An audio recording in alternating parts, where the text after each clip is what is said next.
সকাল সকাল বাইরের ওয়েদার দেখে আমি তো অবাক।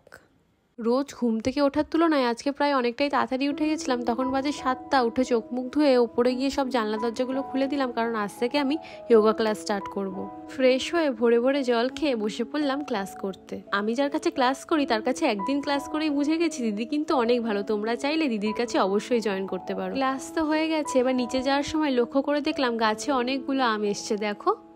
তারপরে নিচে গিয়ে একটা ব্রেকফাস্ট আইটেমের ভিডিও শ্যুট করছিলাম। আজকে এটাই ব্রেকফাস্ট করেছি, আর লাঞ্চে ছিল ফ্রাইড রাইস, আলুর দম আর বেগুনি। বিকেল হতে একটু চা আর পাঁপড় খেয়ে চললাম একটু বাইরে ঘুরে আসতে। বাচ্চাদের জিনিস দেখলেই আমার ভাগ বসাতে ইচ্ছা করে। রাস্তায় এনার সাথে দেখা হয়ে গেল, এত মিষ্টি যে আদর না করে থাকতেই পারলাম না। দিদি আজকে চাউমিন ট্রিট দিয়েছিল, তা আমি চলে গেছিলাম চাউমিন আনতে। দেখো 4 প্লেট চাউমিন নিয়ে এখন বাড়ির দিকে যাচ্ছি। এত খিদে পেয়েছিল যে তাড়াহুড়োর চোটে ভিডিওই করা হয়নি। বাড়ি এসে দেখি একটা পার্সেল এসছে। পার্সেল খুলে দেখি একটা ফেস ম্যাসাজার কাপ এসছে। এটা আমি আগে কখনো ইউজ করিনি। তোমরা কেউ ইউজ করলে আমাকে কিন্তু অবশ্যই কমেন্টে জানিও। ইউটিউব দেখে শিখছি কিভাবে করতে হয়, কিন্তু ফার্স্ট ট্রাইতেই দেখলাম ভালোই রেজাল্ট পেলাম। তোমরাও কিন্তু এটা অবশ্যই ট্রাই করতে পারো।